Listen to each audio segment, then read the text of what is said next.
নন্দীগ্রামে মিফতাহুল উলুম নুরানী কেজি মাদ্রাসায় দোয়া ও পুরস্কার বিতরণ।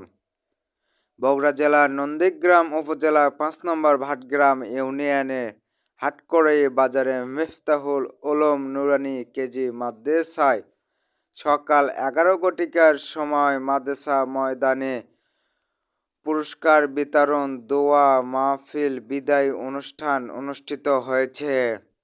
মিফতাহুল উলুম নুরানী কেজি মাদ্রাসা থেকে পিএসসি পরীক্ষায় ২১ জন শিক্ষার্থী অংশগ্রহণ করেন।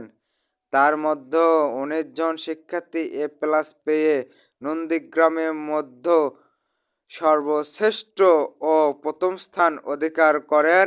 মিফতাহুল উলুম নুরানী কেজি মাদ্রাসা এর সকল ছাত্রছাত্রী পরীক্ষা দিয়ে ভালো ফলাফল করিয়েছেন, তাদেরকে পুরস্কার বিতরণ করেন।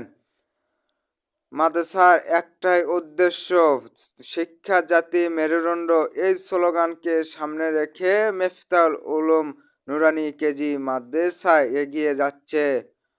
অত্র অনুষ্ঠানে উপস্থিত ছিলেন ৫ নম্বর ভাটগ্রাম ইউনিয়নের চেয়ারম্যান আবুল কালাম আজাদ, মিফতাহুল উলুম নুরানী কেজি মাদ্রাসার প্রতিষ্ঠাতা আতিকুল ইসলাম আজাদুল, সাবেক সভাপতি আব্দুর রহমান খোকা, প্রধান শিক্ষক নজরুল ইসলাম, অত্র মাদ্রাসার শিক্ষক সাগর ইসলাম, তহিদুল ইসলাম, আখতারুজ্জামান শেখ, দেলোয়ার হোসেন, রাসেল আলী, মাহমুদুল ইসলাম সহ এলাকার বিভিন্ন গণ্যমান্য ব্যক্তিবর্গ উপস্থিত ছিলেন।